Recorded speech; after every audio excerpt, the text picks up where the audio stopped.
Amigo, puede iniciar. Ok. Nada, en actitud de oración. Oh, amantísimo Padre, tú que moras en las alturas, te vamos a dar gracias por este día, Señor. También te vamos a pedir por nuestros familiares que los cuida, los protege. Te pedimos por eh, los niños desprotegidos, que los ayude. Y te vamos a pedir por esta reunión, que todo fluya bien. En el nombre de tu Hijo Jesús. Amén.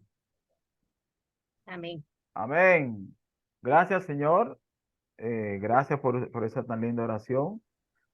Vamos a dar inicio a este tema tan importante como es este tema sobre estrategia para enfrentar el concurso de infracciones en el maltrato infantil. Señores, le tengo al frente a nuestra querida magistrada Yeliz Hernández, dinámica, una persona que tiene mucho camino que recorrido en este tránsito de la vida profesional en el ámbito del derecho. Es procuradora fiscal, especialista en derecho de género, especialista en derechos humanos, tiene maestría profesionalizante del Ministerio Público con más de 18 años de experiencia en temas también de criminalística, criminología, investigación fiscal, y hoy con su tema favorito, que es el tema de los hijos de los fiscales.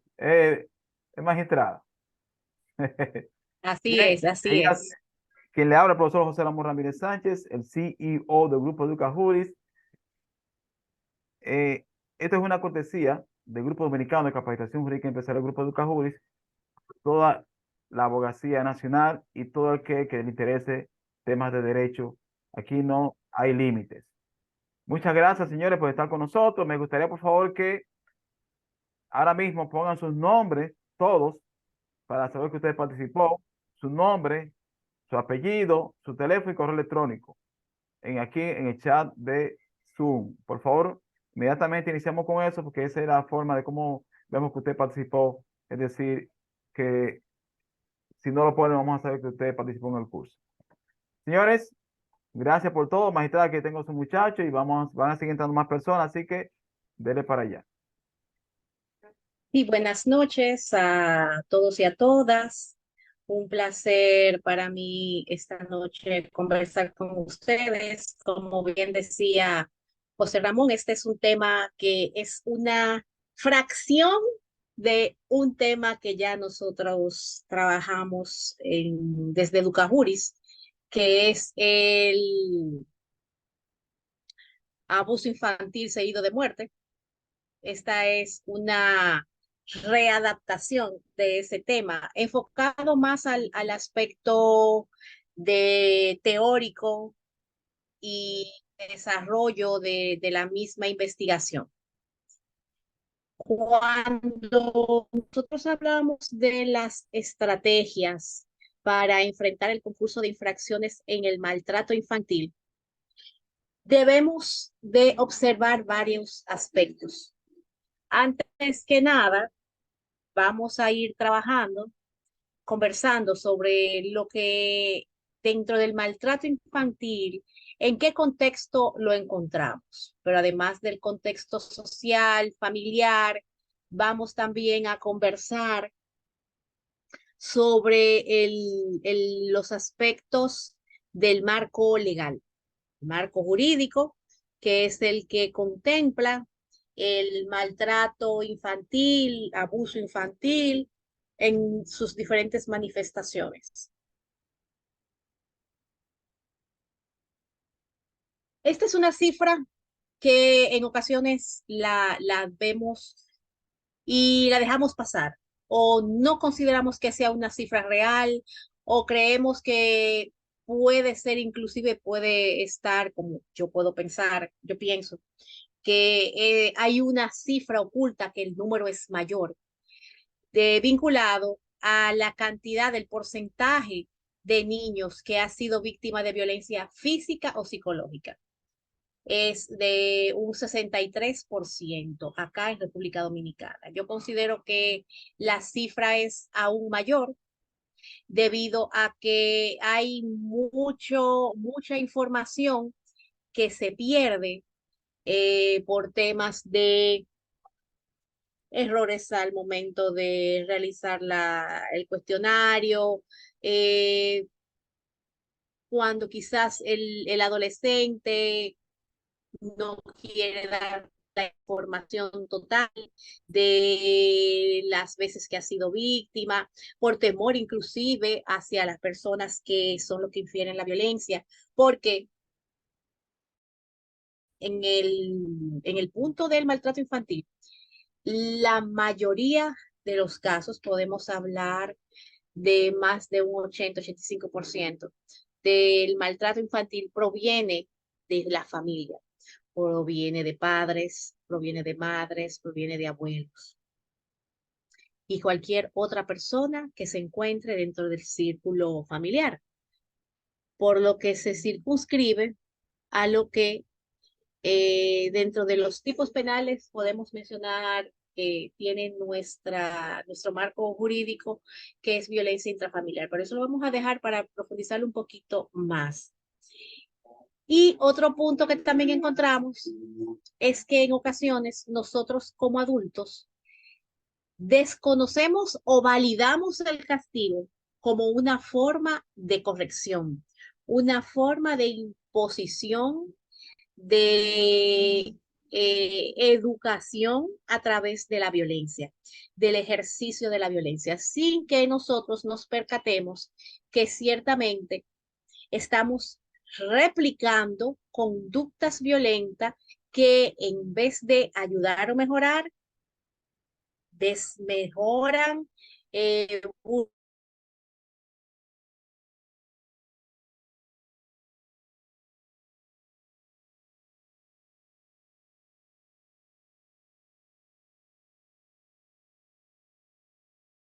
vulneran derechos, tipo de temas en centros educativos, con padres, con madres, inclusive hasta con los mismos profesores que están en los centros educativos. Trabajo mucho desde el sistema educativo en temas de prevención, atención y sanción. Y regularmente escuchamos cómo las personas, los adultos, normalizan esas conductas violentas. Y lo primero que dicen es, por esa pela que me daba mi papá, es que yo soy el profesional que soy hoy. Soy el hombre de casa que soy hoy. Soy la mujer que tengo mis hijos, que los cuido, que los crío. Con esa pela que me daba mi papá, porque mire que yo era mala. Mire, y eso me lo han dicho los mismos profesores. Mire que yo era mala cuando muchachita y a mí no había día que no me dieran un correazo, un chancletazo. Y por eso, por ese chancletazo, hoy yo soy profesional. Yo quisiera saber si alguno de los que están aquí ha sido, plantea esa situación. Si cree que a partir de el castigo, el castigo físico se debe de corregir. Carlos, José, dígame. Yo soy muy impartidario de ello. Ajá, dígame, Carlos. Magistrada, pero usted está diferente. Yo hasta pregunté, ¿y es la magistrada Yulisa? Así me estoy viendo en el chat que te dijo que quién era. Sí, bien, pues les digo. Es que no tengo el pelo suelto, mire. Sí, O es lo lente, que es lo que no conoce. no sé, pero no parece. Bueno, miren qué pasa. En mi infancia yo fui criado bajo la obediencia por medio del castigo.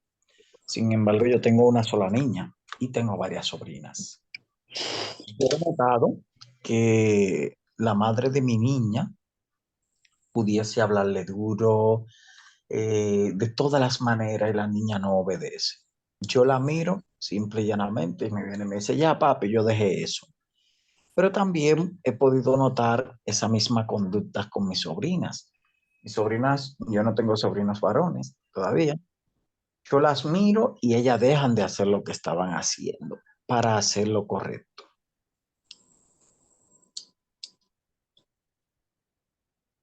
Sí, sí, realmente nosotros tenemos que aprender a corregir. Y ese tipo de conductas dentro de el proceso de la crianza va generando más violencia. Y es un ciclo, es como una bola de nieve que empieza pequeñita, es un puntico, es un copo de nieve que cae y se va haciendo grande hasta que genera una avalancha. Castillo, díganos.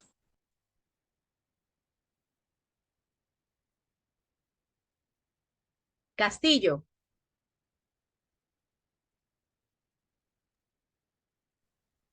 Hello, ¿me escuchan ahí? Sí, ahora sí, Castillo. Ah, yo digo que este tema a mí me ha sorprendido porque yo creo que he sido víctima de la famosa pela, cuando dice que corrigen a uno. ¿Cómo lo corrigieron Eh, a usted, Castillo? Así mismo, cuando yo sé algo malo, me dan una buena pela. Ujú. Creo que tuve una buena educación, por eso creo que la vida me ha premiado, porque de donde yo vengo creo que he logrado mucho. Soy profesional, apenas con 5 años en la carrera de Derecho, pero ahora tengo una familia y tengo un hijo de 1 año y una hijastra. No solo darle pela, pero a veces lo he hecho. Y últimamente yo estaba analizando eso, como que yo siento como que está mal. El otro día en un programa, una psicóloga tocó ese tema y a mí algo como que me entró así, digo, pero ven acá, entonces yo lo estaba haciendo mal, tengo que tratar de corregir eso. Y eso me está como chocando. Y ahora que usted está tocando ese tema, creo que son cosas en la vida que uno, si la vivió, tiene que tratar de superarlo y no seguir como el círculo, como dicen. Entonces, Exacto. esa es mi observación. No sé Sí, sí, no, y yo estoy de acuerdo si con por usted. ahí que va. Nosotros, muchas gracias, Castillo y Carlos. Nosotros Ok. tenemos como padres y madres nuestro deber de detener el ciclo.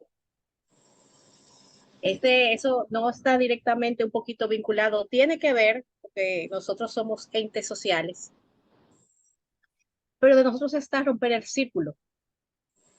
Entonces, es importante nosotros reconocer lo que estamos haciendo mal para trabajar hacia el cambio, hacia detener ese proceso, y miren que uno puede tener situaciones, eh, el estrés, las situaciones de la calle, pero recuerden que nuestros hijos no son responsables, no son culpables y hay cosas que debemos de recordar. Uno, por ejemplo, parte de todo el mismo tema del maltrato y la visión de los hijos como propiedad de los padres viene desde una visión cultural en donde históricamente inclusive los menores de edad no se consideraban sujetos de derecho.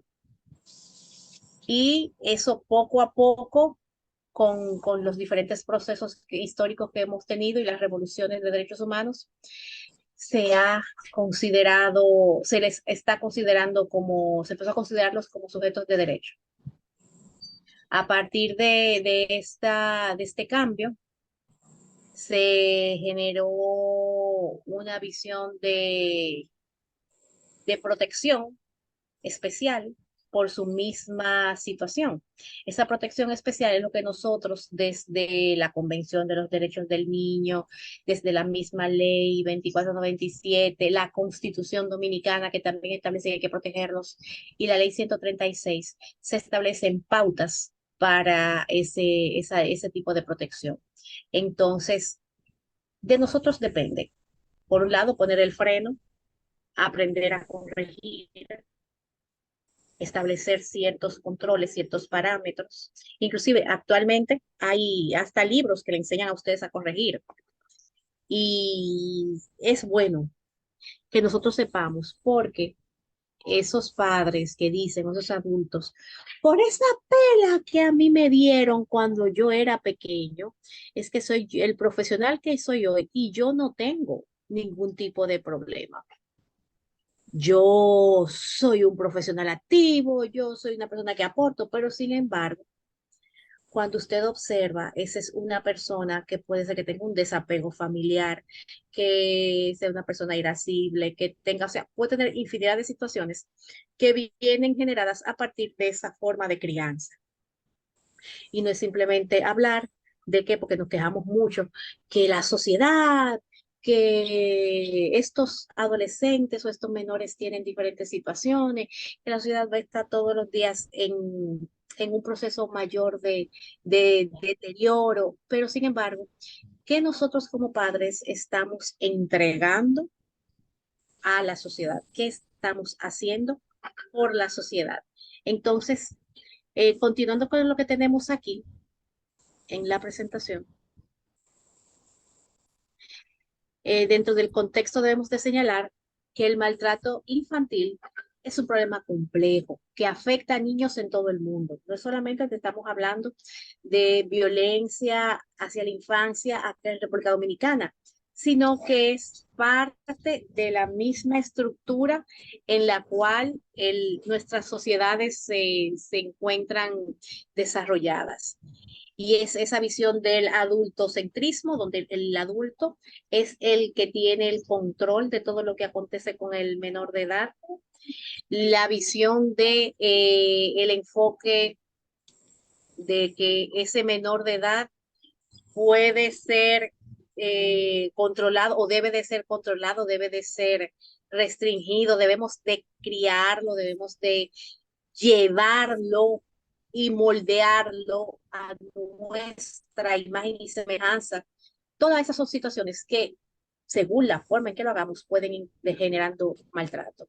Entonces, esta complejidad genera consecuencias a corto y a largo plazo. A corto plazo puede ser inclusive bajo desempeño escolar, problemas inclusive físico, biológicos, mentales y demás, pero a largo plazo puede venir con deserción escolar, con abandono del hogar, o sea, con una serie de situaciones que también influyen en el desarrollo de ese individuo. Ahora lo estamos viendo como un niño, como les decía anteriormente, pero mañana es el adulto que va a estar en la sociedad.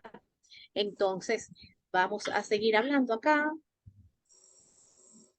sobre el contexto legal y social del maltrato. Por ejemplo, algunos de los antecedentes del maltrato se encuentran en el tema de que puede ser que el adulto, quien es el que ejerce los malos tratos, fuera maltratado cuando eran niños y estos tienen mayor posibilidad de ser los que maltraten a sus hijos. Falta de conocimiento. Déjenme apagar el video mío, que me dice que tengo poco internet. Entonces, falta de conocimientos, expectativas no realistas sobre el desarrollo infantil, lo que yo les comentaba, que los padres no entienden lo que son las necesidades y los comportamientos de los niños dentro de las diferentes edades. Y eso lo vemos ahora. ¿Cómo lo vemos nosotros? ¿Cómo lo vemos? Cuando dentro del tema de la crianza vemos padres que tratan a sus hijos como adultos. No entienden el enfoque o la forma de pensar de ese niño en esa etapa en la cual se encuentre, niño o niña. Entonces los consideramos como adultos, los vestimos como adultos y cuando llegado su momento tienen actitudes rebeldes que se consideran superiores o que ya tienen actitudes de adulto, preguntamos de dónde sale eso. Ahí, por ejemplo, yo les puedo hablar de una situación que pasó personalmente. Una de mis sobrinas estaba recibiendo cierto tipo de bullying en la escuela. Yo voy con la mamá a la escuela, ella estaba pequeñita, a ver qué fue lo que pasó. Y a la jovencita, la niña, que era otra niña, como de unos 7, 8 años en ese momento, la llamaron a la dirección, a ella y a las otras dos, porque eran tres. Ustedes saben que el bullying se maneja de una forma que uno es el bully, el que ejerce la violencia, pero el otro son los bullies, los compañeros, que son los que le dicen sí, sí, o sea, son, por así decirlo, el refuerzo en el proceso del bullying. Entonces fue a la niña y a las dos compañeritas y cuando está el director hablando con ellas, diciéndole, la niña lo primero que desde que llegó a la dirección, cogió una pose, señores, que yo todavía no la hago, que era así. Dígame, ¿para qué usted me llamó?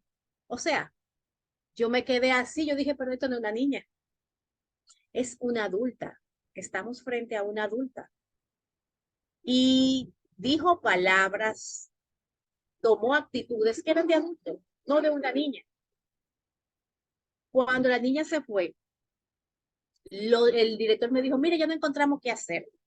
Pero es que el papá es militar o policía, una de dos. El papá es militar, es coronel general, y ese hombre, y ella se pasa, y la mamá para que no, la deje tranquila, le da todo lo que ella quiere, pero la niña no le estaban dando una crianza acorde a su edad y le estaban tratando como una adulta, porque las palabras que la niña me decía eran de adultas. Entonces también la violencia puede venir de parte de los adultos contra los niños por el abuso de alcohol o sustancias narcóticas, el tema también de participación en actividades delictivas. En estos días, dentro de esos talleres que yo les decía, esos trabajos que hago con los centros educativos, yo estaba impartiendo uno en el interior y me dijeron, no, pero nosotros tenemos un caso en una escuela, me lo dijo el director de la policía escolar de esa provincia. Tuvimos un caso en una escuela de un niño como de 5 años que, que fue con droga a la escuela y de otro que es en el aula, sacando una mascota, se le salió un sobre de cocaína, así, como si nada. Y cuando lo tienen en la dirección, que va otro hermanito, dice, ay, papi te va a matar. Ay, papi, porque si papi sabe que tú andabas con eso en la mochila. O sea, hay una normalización en muchas partes, aunque no lo creamos, de las actividades delictivas. Otro punto que no por ello se refiere a eso, porque hay violencia en todas partes, no solamente en lugares donde hay extrema pobreza, pero la extrema pobreza, el desempleo, la disfunción familiar, pueden ser también factores que afecten o que incidan en el tema de el maltrato infantil. Como yo les decía anteriormente, nuestra constitución de la República, la del 2010, que posteriormente le modificaron un par de artículos y también podemos decir de la del 2015, se fundamenta en la garantía de los derechos fundamentales, la paz y el desarrollo de la nación social, económica y cultural. Y nuestro artículo 56 establece que la familia, la sociedad y el Estado van a hacer primar el interés superior del niño. Ese interés superior del niño viene inclusive reflejado desde la Convención de los Derechos del Niño y se plasma en la Constitución y a su vez en la Ley 136, como lo vamos a ver ahora. Ese principio se enfoca hacia la asistencia y protección para los derechos humanos de los niños, niñas y adolescentes, con la finalidad de garantizar un desarrollo armónico que vaya acorde con las edades, que sea integral, que conozca de manera conjunta todo lo que le corresponde para el ejercicio de sus derechos, según la Constitución y las leyes. Entonces, ese principio de interés superior del niño, niña o adolescente debe ser tomado en cuenta siempre para la interpretación y la aplicación de niños, niñas y adolescentes en cuanto a todas las decisiones que les sean concernientes. Esto quiere decir que en aquellas decisiones donde ahí hay una joven que entró, pero dice que un joven que él no escucha, que revise el volumen de su equipo. Entonces, esta aplicación del principio de interés superior del niño, hay una serie de principios que están contemplados en la ley 136.03 y el principio de interés superior del niño, niña y adolescentes es uno de ellos. Entonces, a partir de este principio, se procura que los niños, niñas y adolescentes, porque tenemos que clasificarlos de manera individual, deben tener un desarrollo integral para asegurar el disfrute pleno y efectivo de sus derechos fundamentales. Miren que aquí estamos hablando de desarrollo integral, disfrute pleno y que en todas las decisiones que tengan que ver con niñez debemos de escucharlos. Por eso ustedes ven que en casos, por ejemplo, de régimen de visita, de custodia, deben de ser escuchados. Anteriormente, y un ejemplo de eso también lo vemos en el sistema penal a partir de la estructuración del sistema de centro de entrevistas o circuito cerrado de televisión y cámara GESEL, en donde ese testimonio de ese adolescente, de esa niña, de ese niño víctima es escuchado mediante un método especial, mediante una forma especial. ¿Por qué? Porque él es un ente que tiene una protección, requiere una protección especial por parte del Estado para que ese desarrollo que debe tener tenga o sufra el menor daño posible. Y nosotros, los que estamos y trabajamos en el sistema, sabemos que el sistema puede ser bastante duro, bastante difícil. Y para evitar este tipo de situaciones, entonces, está contemplado ese sistema especial para que lo puedan vertirse el testimonio, ya sea del testigo o de la víctima, vinculado a procesos penales de una forma especial. Anteriormente se conocían, yo llegué a conocerlos, el compañero que habló, Carlos, que tiene apenas, o Castillo creo que fue, tiene 5 años de ejercicio, no le llegó, no le tocaron esos procesos, a no ser que haya ejercido estos casos con víctimas menores en el interior. Se hacían unas comisiones rogatorias. Entonces, el juez de niñez, el juez de niños, niñas y adolescentes, Fiscalía le requería a ese juez que hiciera una entrevista mandándole un cuestionario de puntos esenciales para entrevistar al niño en Cámara de Consejo. Sin embargo, este tipo de entrevistas no cumplía con todos los requisitos para la salvaguarda de la integridad y la privacidad del niño, niña y adolescente. Por eso es que posteriormente, inclusive con unos acuerdos internacionales, se trabajaron la instauración de las cámaras GESEL, y yo inclusive fui de las, no es que tengo tanto tiempo, fui de las primeras que trabajamos esos procesos y ha sido un cambio y garantiza mejores condiciones y un daño mucho menor, porque anteriormente en un tribunal el niño tener que dar declaraciones delante de todo el mundo de la forma en la cual era maltratado, vulnerado, delante inclusive de su propio agresor. Entonces, son cosas que debemos de ir progresando. Entonces, hay unas pautas que están establecidas en la misma ley 136 para la aplicación de este principio quinto, que tienen que ver con que para determinar la situación en específica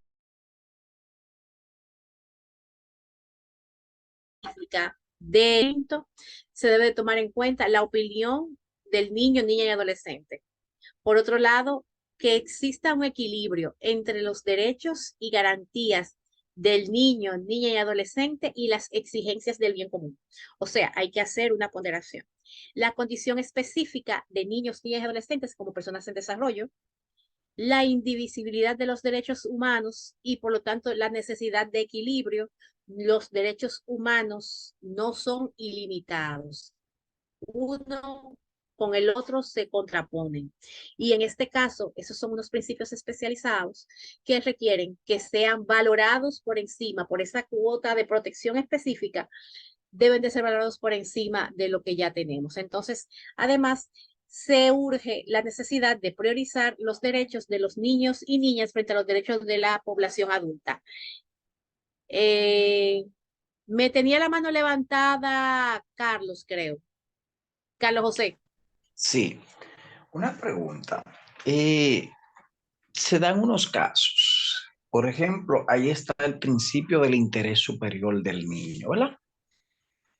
Pero también se puede dar el caso en que el principio del interés superior del niño choque contra un derecho fundamental de otra persona.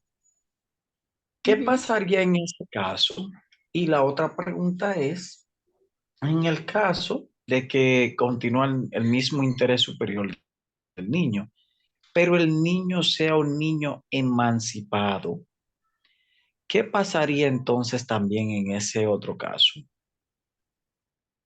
Ese tema de la emancipación es un punto que a nosotros como actores del sistema y en el caso de nosotros como Ministerio Público, nos pasaba mucho. Hoy pasa todavía mucho más. Recuerden que la figura de la emancipación dentro del contexto legal requiere de una configuración específica. ¿Usted me puede decir, Carlos, usted mismo, cómo es que se hace un proceso de emancipación? No, aún no lo domino. Pero mire, lo primero es que eso debe de ser promulgado por un tribunal y debe de ser en base a una solicitud. Nosotros hemos normalizado la emancipación de hecho, asumir la emancipación de hecho. Sin embargo, esa emancipación de hecho regularmente la vemos no desde el punto de vista de que es un adolescente de 16 años, que es parte de lo que se requiere para el proceso de emancipación, es un adolescente que va a desarrollar trabajo, labores, va a trabajar o requiere ser emanciparse a los fines de manejar sus propios bienes. Porque los papás se lo están eh, distrayendo, él quiere manejar su dinero. Entonces, para él manejar su dinero, como él es menor todavía, él debe de emanciparse.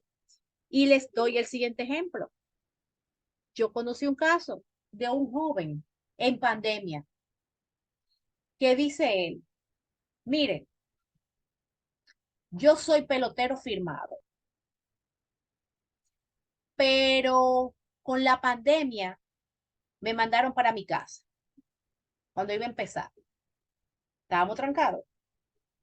Pero mi mamá, el dinero que a mí me pagaron, como yo era menor cuando firmé, el dinero que me pagaron, mi mamá lo manejó.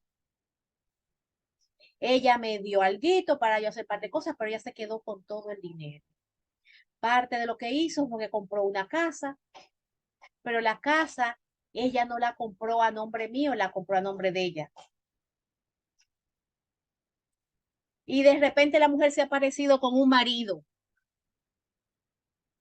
¿Qué ustedes creen que ha pasado ahí?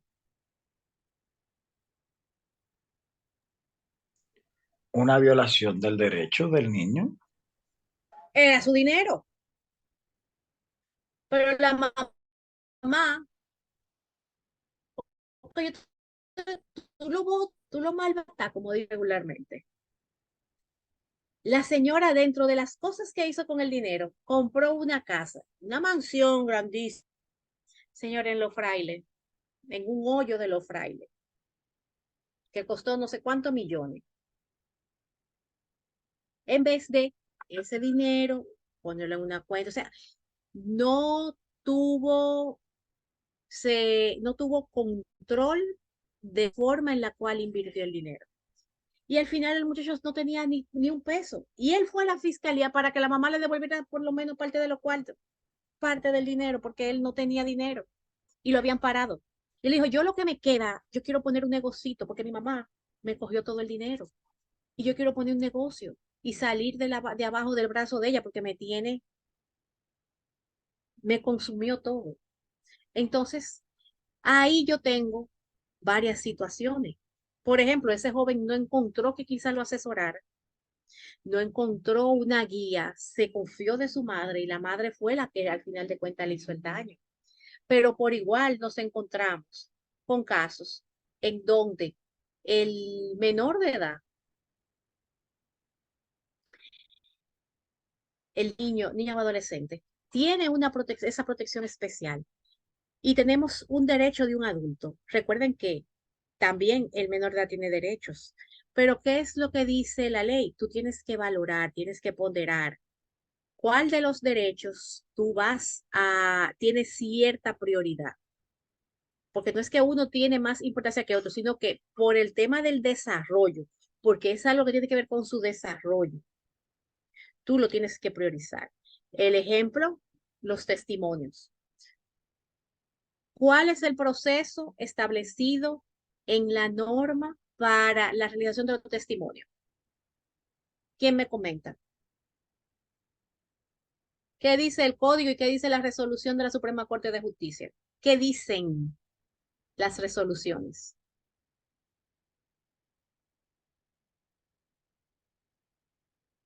¿Qué dice el código de los testigos? El código penal, el código procesal penal, perdón.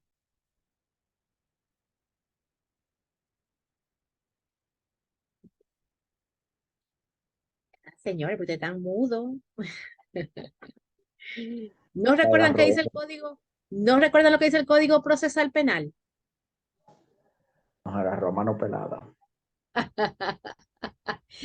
El Código Procesal Penal establece que los testimonios deben de vertirse, realizarse en presencia del juez, en la audiencia pública, oral y contradictoria, ¿verdad? Hay que decirlo delante del juez. Sin embargo, el testimonio del menor con la cámara GESEL se dan en qué circunstancias, bajo cuáles protocolos, bajo cuáles procedimientos. No se dan en plena audiencia con el imputado al frente, se dan en un ambiente controlado, aparte, con un método y una técnica diferente, por ese mismo desarrollo del niña o adolescente y la protección que debe de dárseles. Entonces, ese es un poco lo que se refiere a esa protección, a esa diferenciación que se debe de tener en cuanto a la protección del interés superior del niño, a la responsabilidad del Estado de proteger el interés superior del niño, pero también hay otro, que no te lo tengo acá, pero también hay otro que es el de prioridad absoluta, que ese es todavía mucho más fuerte. Ese que, como dicen en las películas, cuando se está hundiendo el barco, mujeres y niños primero. Dígame, Santiago. Bien, ahorita usted comentaba respecto a los derechos fundamentales con relación al estudiante en una determinada escuela o centro educativo. ¿Qué pasa cuando se interpone derecho fundamental del niño y ese niño quien está violentando el centro y también está violentando a los maestros? Y tomando en cuenta que ya pasa de 13 años. No, excelente. Eso, ustedes saben, nuestra ley 136 tiene un diseño muy especial porque me habla no solamente de derechos, me habla de obligaciones y también me habla de responsabilidad, me habla de sanción. Esa protección que hay que tener por tales y tales situaciones, yo te la tengo, pero también si tú me violentas la norma, también te toca su sanción. Dentro del contexto educativo hay varios aspectos. Hay unos protocolos, que eso es parte de lo que yo en los actuales momentos estoy haciendo en algunos centros educativos. Hay unos protocolos que tiene el Ministerio de Educación para el establecimiento de sanciones a lo interno de los centros educativos y bajo ciertas prerrogativas. No todas las sanciones, no todas las conductas pueden ser sancionadas o corregidas dentro del sistema educativo. Por ejemplo, no es lo mismo dos estudiantes que se fajen al puño, que uno le rompa una silla al otro, un libro, una mascota, o que lo empuje, a que un estudiante puye al otro con una navaja, con un lengua de mime, como dicen. Son dos cosas diferentes y deben de tener un abordaje diferente ambas. El empuje dentro del contexto educativo, la situación del conflicto, siendo conflicto y no violencia, puede ser resuelto a lo interno de eso. Hay leve, grave y muy grave. Pero las que se salen del muy grave y que ya se amparan dentro de lo que yo les comentaba, que es el uso de arma de fuego, la presentación de sustancia controlada, o sea, violaciones a la ley, también ellos pueden ser sancionados. Y esos son casos que deben de presentarse por ante las fiscalías ordinarias, las fiscalías de niñez, las fiscalías de niños, niñas y adolescentes, que son las que se encargan de esos procesos. No son sancionados igual que un adulto, porque ese desarrollo que hemos estado hablando desde que empezamos debe de ser protegido. Ellos son sancionados con medidas acorde al hecho y acorde a la edad y acorde al proceso en el cual se encuentre. Dígame, Santiago. Sí, la otra pregunta es que en realidad en los centros educativos no se habla de sanción. ¿Por qué esa figura se oculta para no mencionarla? ¿A qué se debe eso? Mire, no es que se oculta, lo que pasa es que lastimosamente en ocasiones nosotros no, no desconocemos nuestros derechos. Regularmente cuando los profesores, y se lo digo por la misma experiencia del día a día de trabajar con profesores dentro de los programas de capacitación, eso ahora estoy impartiendo unos talleres en varias escuelas del país para prevención de violencia a partir de la incorporación de procesos de mediación a lo interno de los centros educativos. Y todo eso está ahí, están las leyes. Es muy similar a lo que en ocasiones pasa. Ah, no, pero yo no sabía que no me podía robar la luz, pero usted se la roba. Y eso está sancionado en la ley. Entonces, hay muchas cosas que ya tenemos normas, que tenemos leyes, que tenemos reglamentos y que no les damos aquiescencia. Y en muchas oportunidades se desconocen. Entonces, ese es parte del tema. Además de que hay una cultura que es parte de lo que nos corresponde también ver en la noche de hoy, en donde se considera, ay, no, ese padre, esa madre, ese muchacho, no, no le vamos a hacer un daño, no lo vamos a someter, no lo vamos a procesar, o no, porque como él es menor de edad, no podemos hacerle ningún tipo de sanción. Entonces, eso va como una bola de nieve también generando que no se toman las medidas sociales de corrección. Entonces, si no corrigen los padres, si no corrige la sociedad, si no corrige el sistema, mañana ese adolescente que lo vemos que tiene quizás un conflicto con el profesor, mañana quizás usted lo va a ver preso en La Victoria o en Najayo por otra cosa, porque no se tomaron los controles, las medidas de control a tiempo. Entonces, básicamente ese es el desconocimiento. Yo le invito, pueden entrar a la página del Ministerio de Educación. Hay unos programas que se llaman, hay uno que se llama Cultura de Paz, hay otro que se llama Mediación y Resolución de Conflictos, hay otro, las normas de convivencia, ese es el principal. En las normas de convivencia se establece el tipo de sanción que puede tener, quiénes son los que lo imponen, que es un equipo de mediación que debe de estar funcionando en el centro y que debe de ser bajo cierta prerrogativa. Además de que regularmente el profesor cuando está en la escuela, le informa al director la situación, el director sí lo informa, se lo informa al distrito y puede ser que el distrito quede callado y no se tome ninguna otra medida.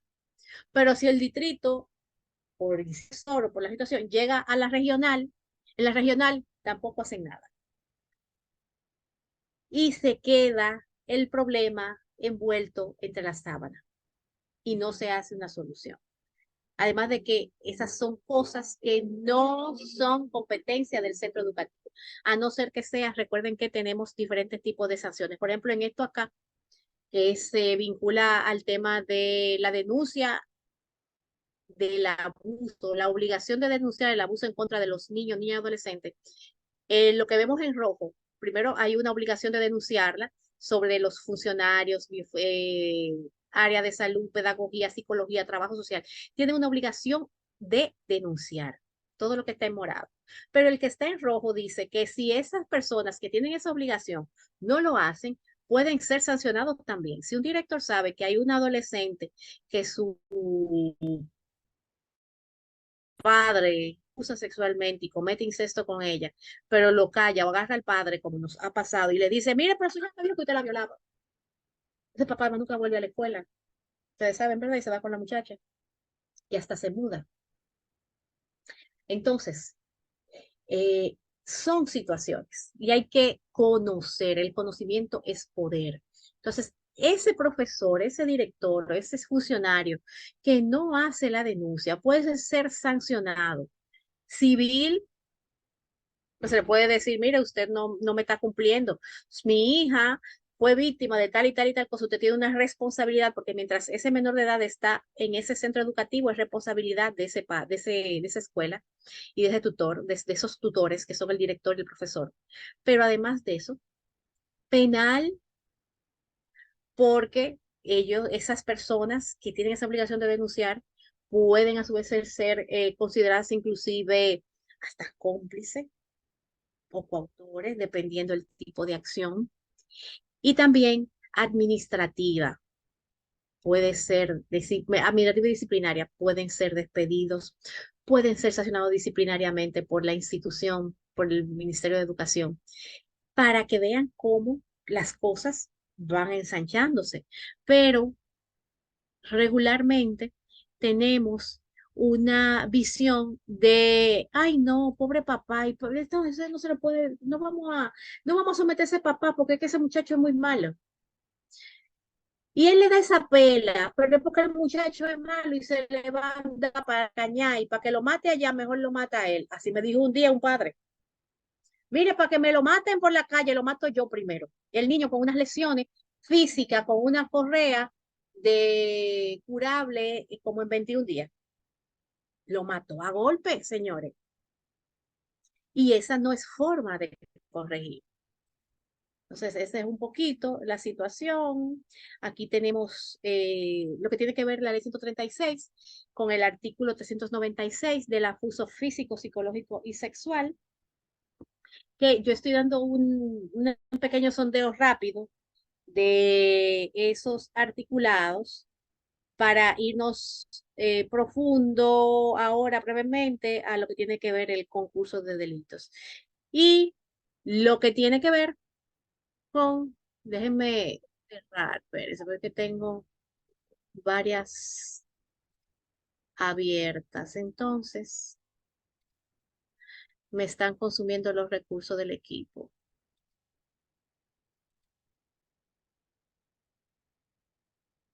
Entonces, la ley 2497 sanciona la violencia intrafamiliar y como violencia intrafamiliar, esta violencia generada en el contexto de la familia al niño, niña o adolescente, también es sancionada. Vieron que no solamente vimos lo que hace, lo que plantea en su configuración de los artículos la ley 136-03, sino que también ahora estamos viendo la ley 2497. Son dos normas, son dos leyes.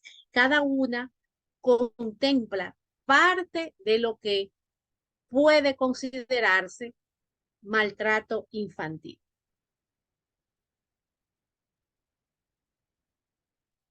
¿Hasta ahora hay alguna pregunta? Aparte de las que ya se pronunciaron. Justa, dígame. Yo le escribí en el chat, Lo vi, pero dígalo. no solamente los que trabajamos en educación tenemos el derecho a denunciar un abuso infantil, sino en su vecindario. Cualquier persona adulta, un vecino que vea un abuso infantil puede denunciar e incluso puede denunciar el abuso infantil, no solamente sexualmente hablando, maltrato en cualquier índole de la palabra. Y si quiere que lo encubran, decir que no digan quién lo denunció, la ley, la justicia apoya a esa persona y no dice nunca quién lo denunció. Porque parece que muchas personas ven el abuso infantil y no lo dicen. Pues dicen, yo no me tengo que meter en eso. Eres su papá, eres su padrastro, ella es su madrastra. Ella puede matarlo a golpe. No, no puede. La ley no me dice a mí eso. La ley me dice que yo puedo y debo denunciar el abuso de cualquier índole que sea. Y Exacto, exacto. el Ministerio Público tiene que taparme mi nombre, cubrir mi nombre. Mire, yo no quiero que usted diga que fui yo que denuncié. Y llamar, agarrar un teléfono y llamar. Mire, aquí donde yo vivo, en tal dirección hay un abuso infantil y yo lo estoy denunciando. ¿Cómo es su nombre? Tal, tal. Y tienen que cubrir mi nombre para que yo no quede al intemperie, ¿usted me entiende? Y venir y Claro, actuar. claro, así mismo, Justa. Sí, señora. Excelente, excelente. Gracias, Justa, por el aporte. Entonces, para nosotros los que estamos tanto en el sistema como también el abogado litigante, el abogado que va a defender una víctima, inclusive también el abogado que debe de preparar un escrito de defensa de su imputado. Y esto se ampara, o sea, esto equivale no únicamente para los casos de maltrato, sino también para cualquier otro tipo de configuración o de limitación de conductas. Entonces, como tipo penal, debemos hablar la distinción entre tipo penal y tipicidad. El tipo penal es una descripción concreta de la conducta que se encuentra prohibida y que ha sido considerada su redacción, estructurada su redacción en una norma. Es un instrumento legal, puesto que pertenece a la ley, a un texto de ley, y sustenta el principio de legalidad. Ustedes saben que nosotros no podemos procurar lo que es una sanción o una persecución de un ilícito si no está establecido dentro de, si no cumple con el principio de legalidad. Y este principio de legalidad es que debe de estar contemplado en una norma. Un caso que se puede mencionar, en ocasiones nos encontramos con casos que ustedes dicen, pero esa conducta, eso no está en la ley, eso no está tipificado. Al no estar ni tipificado, no se considera que cumple con el principio de legalidad. Un asunto que nos llega mucho a las fiscalías, aunque ustedes no creen. Un poquito fuera del tema de maltrato infantil. El tema de las personas que son engañadas, por ejemplo, por brujería. Gente que le dicen que le van a transformar un dinero, que 1,000 pesos se lo van a transformar en 2 millones. Yo le doy los 1.000 pesos, él quedó de mandarme los 2 millones, pero nunca aparecen los 2 millones. Señores, y esos casos son todos los días que llegan a la fiscalía. O el caso, aunque ese es por otra cosa, que salió hace como un mes en la prensa, de la persona que fue a denunciar que a él lo habían engañado con un asunto de un punto, de unos kilos. Es un tema ilegal, no cumple con el principio de legalidad porque yo no tengo que proteger la venta de droga. Por el contrario, la debo de perseguir.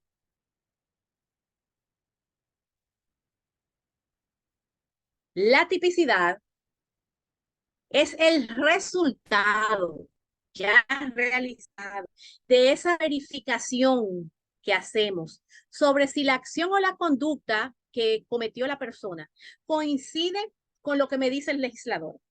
Yo tengo que hacer un macheo entre ambas cosas para combinarlas y poder justificar que sí, que eso que él hizo está sancionado, que sí cumple con el principio de legalidad y que sí hay una sanción para él. Porque también puede pasarnos en casos, por ejemplo, que es el día a día también de algunos procesos de violencia contra los adultos mayores, en donde la ley del envejeciente establece una serie de protecciones, pero no contiene sanciones. Es una ley en blanco, porque no me indica ningún tipo de sanción. No me dice, el que no me hace el diseño lógico, el que, como el de homicidio, el que voluntariamente mata a otro se hace reo de homicidio. El que voluntariamente maltrata a un adulto mayor existiendo una relación de familiaridad, ahora se hace culpable de... No lo dice. Entonces, por ello se hace necesario esa 2497, montarla en ese tipo de casos, porque también se contempla, que eso lo vamos a ver ahora. Entonces, esa conducta, cuando la hacemos el macheo, ese es el proceso, la tipicidad. Entonces, nosotros los que estamos haciendo el proceso de interpretar la norma, hacemos ese ejercicio de imputación de la conducta para englobarla al tipo, tomando como base el bien jurídico protegido y que el legislador estableció esa sanción, ese marco para sancionar la conducta lesiva. Entonces, los elementos estructurales del tipo no nos vamos a profundizar mucho porque este es un tema bien complejo. Solamente vamos a tomar unas pinceladas. Entonces, los sujetos del delito se pueden reconocer de diferentes formas y pueden ser indeterminados cuando la ley no requiere de ellos una característica específica, o bien puede ser padecerse o cometerse el delito y pueden ser ubicados en la redacción del Código Penal.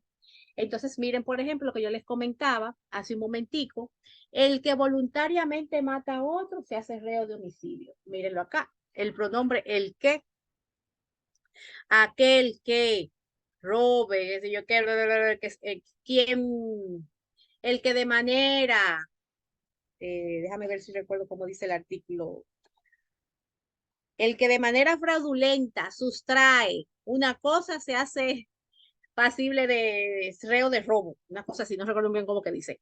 Pero miren cómo se hace una indicación, aquel, el que, quién, porque a partir de ahí se determina con ese pronombre lo que es el tipo penal. Entonces, esa redacción exige una característica específica o una calidad para identificar al autor y a la víctima del delito. En cuanto a la concurrencia de los ilícitos, para que se exista una concurrencia de delitos, hay que establecer varias cosas y unos principios que los vamos a ir también conversando rápidamente.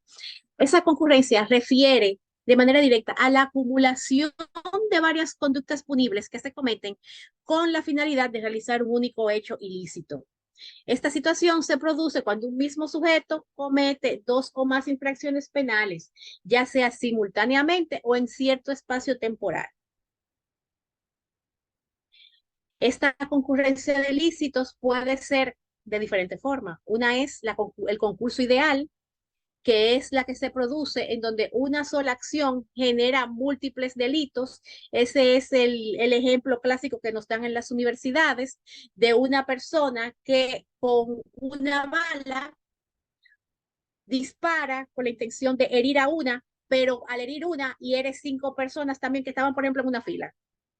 No solamente mata a uno, sino mata a 5. Entonces, ahí tenemos ese hecho, esa acción, se generaron múltiples ilícitos. Este tipo de concurso, el sujeto activo comete una sola acción, pero a su vez lesiona varios bienes jurídicos que se encuentran protegidos. Yo impacté a una persona en un vehículo, por esa persona, ese vehículo que yo impacté, a su vez, impactó varios más. O al momento de yo sustraer un, un elemento probablemente de una viga, de una casa, o yo destruirla, algo que no es mío, esa viga se rompe y la casa se cae.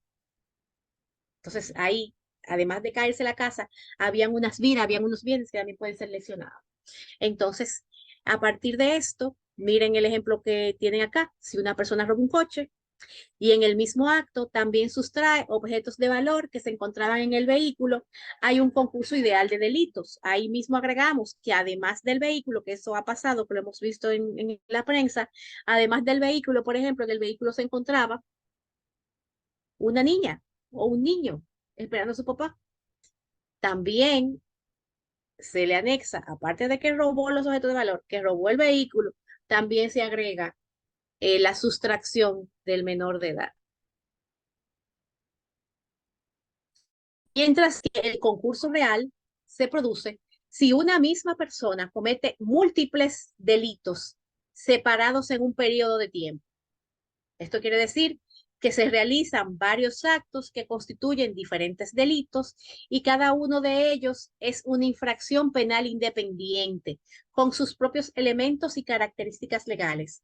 Cada uno de estos delitos claramente distinguibles, debe de ser claramente distinguibles y debe circunscribirse con los demás, tanto en términos de tiempo, lugar, además de ubicarlo, poder hacer esa hilación de hechos. Entonces ahí podríamos decir el caso de la joven o la joven que quizás ah, de manera fraudulenta, mediante engaños, es conducida mediante un escrito a través de las redes sociales, engañándola, haciendo parecer otro menor de edad, se presenta en un lugar, pero de ahí a ese lugar donde se presenta, es sustraída, es secuestrada o es retenida de manera ilegal, cada una de esas cosas son diferentes, es retenida de manera ilegal y además de ello es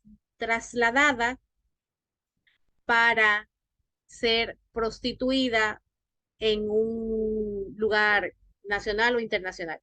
Miren cómo hemos ido haciendo, hay una hilación, hay un tiempo, no son todos seguidos, pero sí hay un proceso donde se vinculan cada uno de ellos y cada una de esas acciones puede ser fácilmente delimitada, pero además cada una de ellas, si no fueran que son mismos actores, un vínculo entre ambos procesos, entre los casos, hay una acumulación de sanciones. Puede ser condenado individualmente o puede ser acumulado. Nosotros en la modificación que no pasó, que está todavía pendiente en el distinguido Senado, el tema de la acumulación de penas está contemplado y pone un tope. La acumulación de penas que se contempla en esa modificación del código, en la antigua ley 550, 15, 510, 15, algo así, no recuerdo bien. ellos establecen el tope de 60 años. Pero sí te ubico esa concurrencia de ilícitos. ¿Y por qué ustedes dirán, por qué entonces nuestro código actual no lo tiene? No, señores, nosotros no tenemos la concurrencia de ilícitos y eso en cierta forma, aunque hay algunos tipos penales que se contemplan y que sí hay una posible vinculación, no se dan, no se puede garantizar de manera eficaz la configuración de esa concurrencia. Entonces, si nosotros nos encontramos, por ejemplo, con algunos casos que lo voy a plantear más adelante cuando lleguemos aquí a la parte, pero no hay cúmulo de sanciones, nosotros no tenemos el cúmulo de sanciones. Entonces, la estrategia que se propone para abordar ese tipo de infracciones tienen que ver a partir de ese principio de legalidad, que recuerden que hemos estado hablando, si no está en el código, si no está en una ley, no existe. No podemos inventarlo, no podemos salir y crear un proceso nuevo. Entonces, esa definición de conductas punibles, además de la sanción, ojo, exige que el legislador debe de clarificar esas conductas y sus sanciones. Ese es el principio. Entonces, hay otro término que también en ocasiones se suele confundir, que es el concurso de infracciones y la conexidad.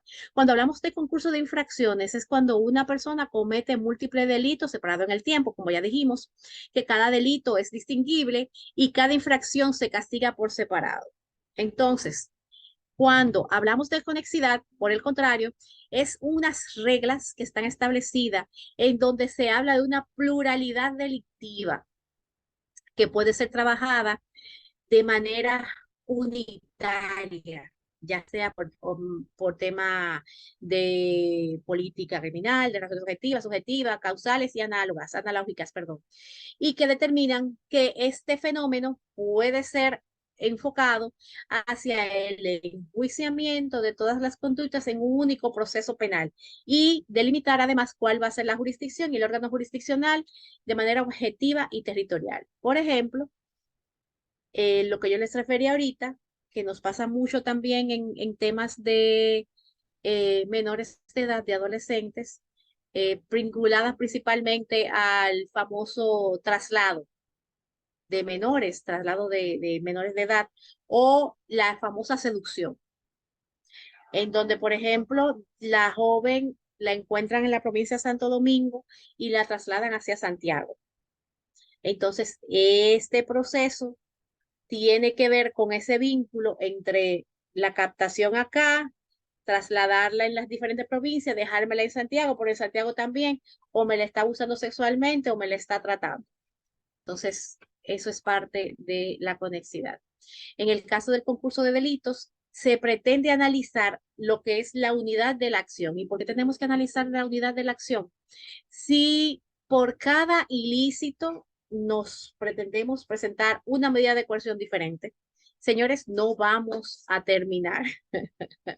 No vamos a salir, la persona se va a pasar de audiencia en audiencia y no va a cumplir ni una ni otra. Entonces, por prioridad, por cúmulo de proceso, por garantía de derecho, inclusive hasta del mismo imputado, para evitar la revictimización de la víctima, se debe procurar lo que es la unidad de la acción. Y para nosotros trabajar esta correlación entre procesos, se debe aplicar un tipo penal en caso de observarlo desde el principio de subsidiariedad, que es uno de los principios para este tipo de trabajo. Se debe de contemplar que un tipo penal sea auxiliar de un tipo principal, que lo pueda subsumir, que puedan englobarse uno con otro o completarse. Entonces, si los hechos delictivos, si la conducta no se ubica en un tipo penal principal, sí puede ser tipificado por un tipo penal subsidiario que actúa como un enlace. Entonces ahí, por ejemplo, por eso hablábamos ahorita de la 2497, de la Ley de Violencia Intrafamiliar, del 319-2, que establece el artículo de la violencia intrafamiliar, y también en el caso del maltrato infantil, nos vamos a la ley 136-03, que tiene varios articulados que nosotros podemos de manera subsidiaria también complementar. esta violencia. Entonces, regularmente ustedes van a escuchar o van a ver que se utiliza, aparte del interés superior del niño, de la prioridad absoluta, también lo que es el respeto al libre desarrollo, el derecho a la vida, el derecho a tener una vida libre de violencia, pero además de eso se le agrega el 396, según el tipo de conducta cometida, si es abuso físico, si es psicológico o si es sexual. Entonces, estos tipos penales hacen esto, se engrampan y fortalecen lo que es la descripción de la conducta. Porque recuerden que, como yo decía ahorita, tenemos un código penal que no ha garantizado lo que es, no ha evolucionado de manera directa como ha evolucionado la sociedad y ha evolucionado también las diferentes normas a nivel internacional. Entonces, por eso es que el código se requiere su modificación para contemplar, para mejorar las descripciones de las conductas típicas que son sancionables. Entonces, si no hacemos eso, estamos en un proceso de eh, no, no eficacia. Entonces, otro principio que encontramos también al momento de hacer el proceso de verificación de la conducta típica es el principio de consunción.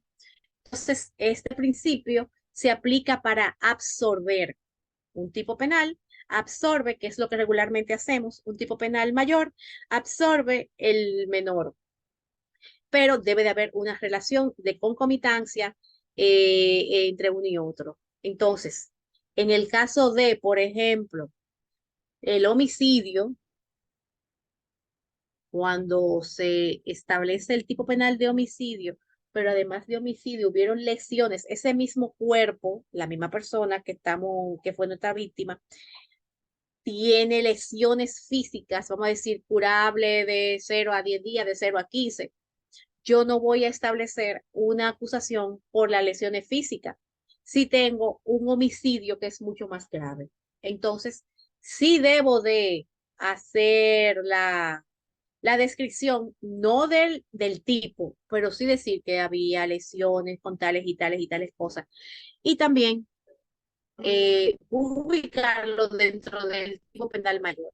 Eso lo escuchamos mucho, por ejemplo, al momento de hacer los procesos, por lo menos nosotros en fiscalía, si hay un caso que nos acontece también de penetración en una casa, en una vivienda, sustracción de bienes, ejercicio de violencia cometido por dos o más personas con el uso de arma de fuego, con rompimiento y escalamiento, pero además con violación sexual, ¿qué tipo penal hay ahí?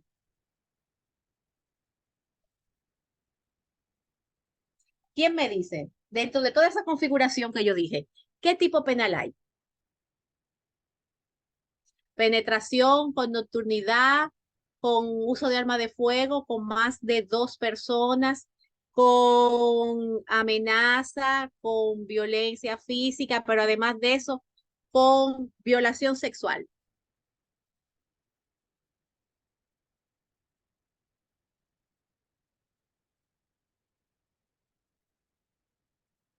¿No recuerdan qué tipo penal hay? Puede ver.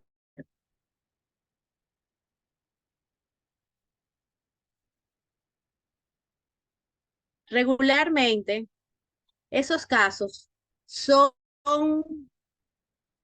considerados o establecidos dentro de la conducta, delimitados en la conducta de robo con violencia.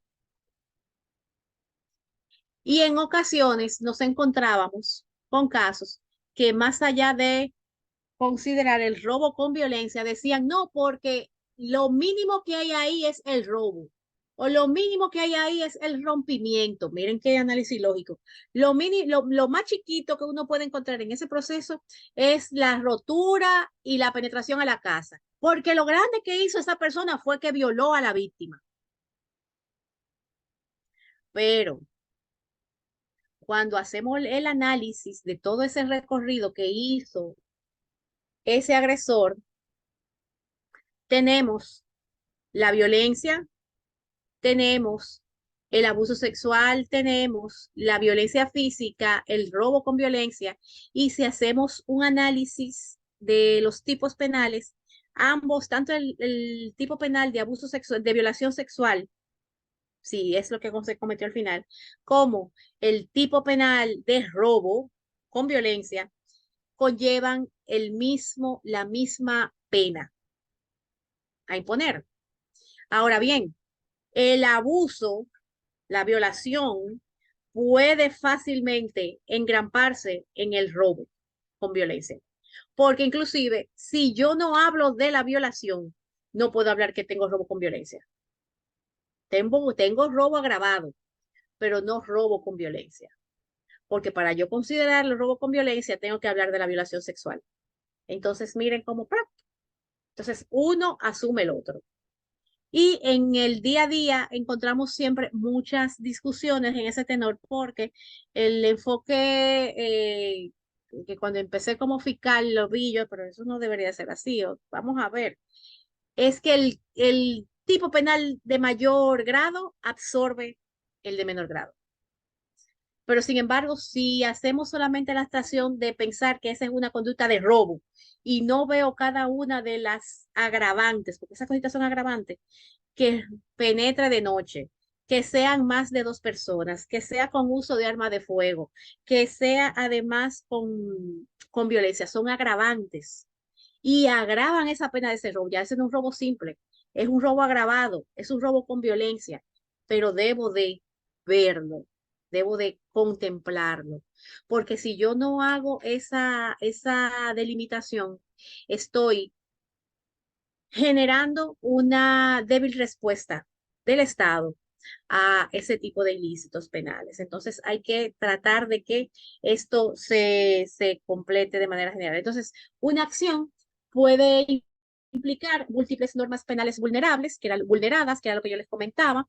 Hay que hacer un proceso de subsunción a partir de la verificación del principio. Una norma penal asume a los demás y se sanciona un solo delito. Para este tipo de criterios hay que observar la especialidad, la subsidiariedad y la consunción. Entonces, mírenlo aquí graficado, porque yo sé que a veces tanta teoría, las personas a veces nos perdemos un poquito.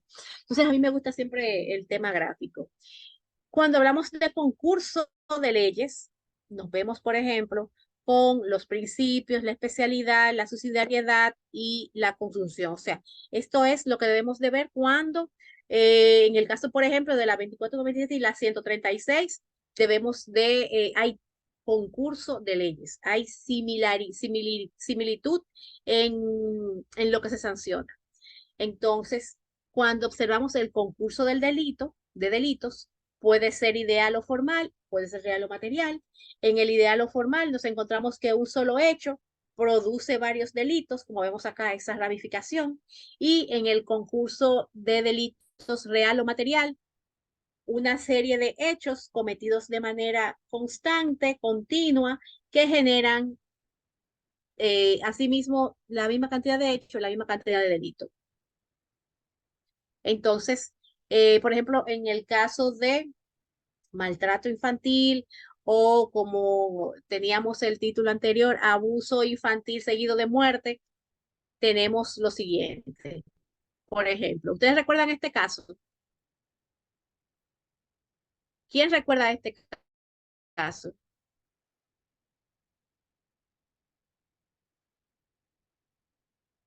Yo me acuerdo porque no hace tanto tiempo, profe, que eso pasó.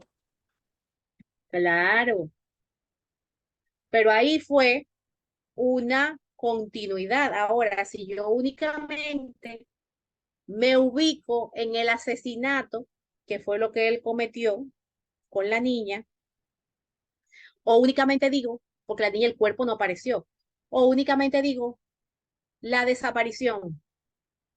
No estoy contemplando el asesinato. Si únicamente establezco el abuso, no estoy contemplando ni el asesinato ni la desaparición. Entonces, yo sí tengo que hacer esa vinculación, miren cómo él cometió un hecho, pero diferentes ilícitos, que al final, cuando se establece la observación, la verificación de la conducta, yo tengo que presentarlo a partir de cada uno de estos hechos. Él abusó, él asesinó y él desapareció el cuerpo. Entonces, eso es parte de lo que contempla el tema del análisis jurídico que hay que realizar al momento de nosotros contemplar o delimitar la conducta desde el punto de vista estratégico.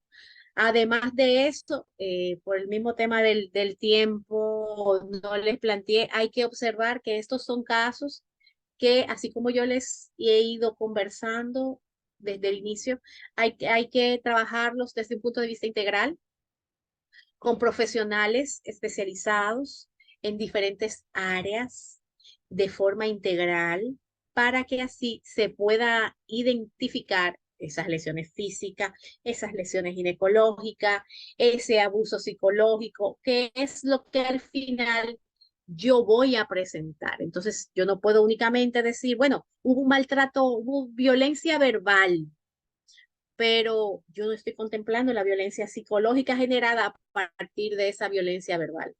Entonces yo tengo que poner violencia verbal, violencia psicológica, que genera tal. Pero para yo demostrar esa violencia tengo que tener mi prueba, que es mi evaluación psicológica. Entonces, no sé si tienen alguna pregunta al respecto de lo que hemos Bien, ido hablando la noche de hoy. vamos a saludar a los que están aquí presentes. Gracias a Justa Caridad, Santiago Guido, Luis Francisco, Iván Narciso, Brunita Altagracia, Noemí Jerez Jiménez, Valentina, Elías Cobas Pérez, Natanel Valencia Hernández, Andrés Familia, Cruzita Durán Polanco y Castillo Domingo Antonio. Muchas gracias por estar presentes. Aquellas personas que están ahí, que no han puesto su nombre, tienen tiempo de ponerlo, nombre, teléfono, correo electrónico y también, por favor, comente el enlace de las imágenes que está en Instagram. Muchas gracias, mi querida magistrada Yulisa, por aceptar esta noche. Yo sé que tenía su compromiso y como este curso lo tenemos pendiente, ya cumplimos con este curso. Nos vemos el sábado entonces a las 6:30 con Yulisa, como es costumbre, y el domingo a las 5:30 con el magistrado Primitivo. Nada, señores. Voy a dejar el chat abierto. Si alguien quiere hacer alguna pregunta final, rapidita, ya que tenemos un curso dentro de un momento, la puede hacer. ¿Alguna pregunta? ¿Alguna pregunta? ¿Alguna pregunta? No hay pregunta, magistrada. Nada, señores. Magistrada, nos vemos el sábado. Los demás, y ustedes saben, voy a dejar el chat abierto ahí, que sea 3 minutos para que pongan los nombres y entren a las imágenes del curso en Instagram. Gracias, magistrada. Nos vemos. Bye.